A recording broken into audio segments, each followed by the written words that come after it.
शिवसेना आणि महाविकास आघाडीच्या वतीनं मी उमेदवारी अर्ज भरलेला आहे। हिंदू हृदय सम्राट शिवसेना प्रमुख श्रीमान बाळासाहेब ठाकरे यांच्या आशीर्वादानं माननीय उद्धवजी ठाकरे साहेब यांच्या नेतृत्वाखाली आणि मग काँग्रेस असतील, राष्ट्रवादी काँग्रेस पक्ष असतील, शरद पवार साहेबांचा, समाजवादी पार्टी आणि कम्युनिस्ट या सगळ्यांच्या वतीनं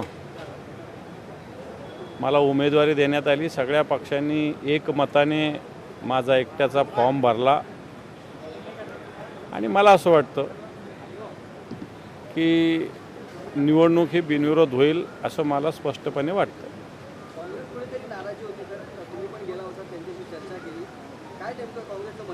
नाराजी वगैरे नाही, कोणताही राजकीय पक्ष असो, कारण आमचा अलायन्स आहे, आमची आघाडी आहे आणि या आघाडीमध्ये काही गोष्टीची स्पष्टता येणं आवश्यकता आहे। अशा पद्धतीनं काँग्रेसची भूमिका होती आहे आणि त्या संदर्भात माननीय उद्धवजी ठाकरे साहेब,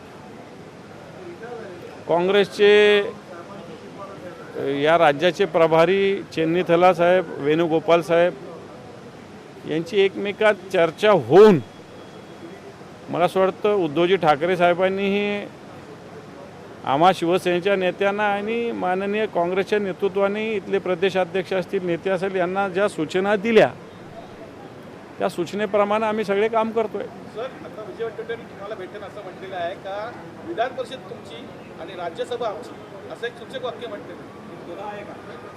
नाही, तह वगैरे काही नाही, परंतु अशा पद्धतीनं निश्चित भूमिका काँग्रेस पक्षाने मांडलेली आहे आणि या संदर्भात लवकरच मुंबईमध्ये मी सांगितलेले जे नेते आहेत, माननीय उद्धवजी ठाकरे साहेब, काँग्रेसचे माननीय चेन्नीथला साहेब यांच्यात लवकरच अशा पद्धतीनं बैठक होईल। सर, एक महत्त्वाचा मुद्दा समोर येतोय, 10वा उमेदवार एकनाथ शिंदे देणार आहेत, त्यामुळे उद्धव ठाकरेंनी माघार घेतली असे थेट ते म्हणतात।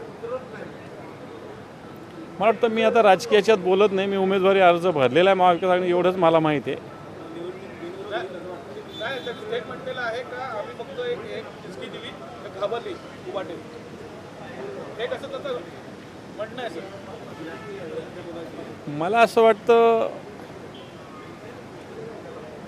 संख्याबळ जर बघितलं तर असं कोणती पॉसिबिलिटी नाही। आता म्हणायला ते म्हटले असतील, मी त्याच्यात जात नाही, पण तो संख्याबळ जर बघितलं तर मला असं वाटत नाही कोणत्याही राजकीय पक्षाला अशा पद्धतीनं काही करणं हे काही सोपं काम नव्हतं आणि नाही।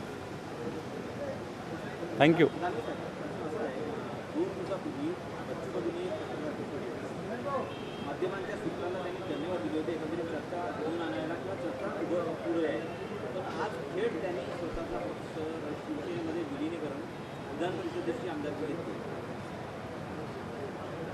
हे पहा, जो तो ज्याचा त्याचा प्रश्न आहे। असंच मला असं वाटतं मागच्या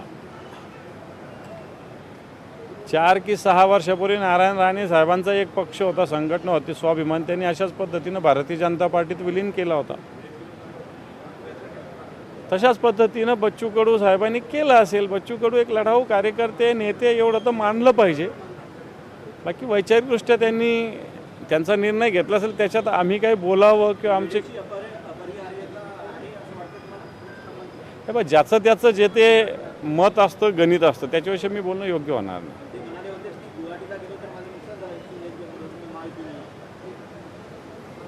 पण राजकारणात रोज काय पावलोपावली, मिनिटाला सगळे गणित बदलत असतात। त्याच्यामुळं गुवाहाटीला आता 4 वर्ष होत आलेले, त्याच्यामुळे त्यांनी सांगितलं होतं त्यावेळेस मी देवेंद्रजीच्या सांगण्याहून गेलो, आज ते शिंदे साहेबाच्या सांगण्याहून त्यांनी पक्षच विलीन केला। मला वाटतं त्यांची भूमिका आहे। लोकशाही मराठी ऐका, पहा, जागरूक रहा।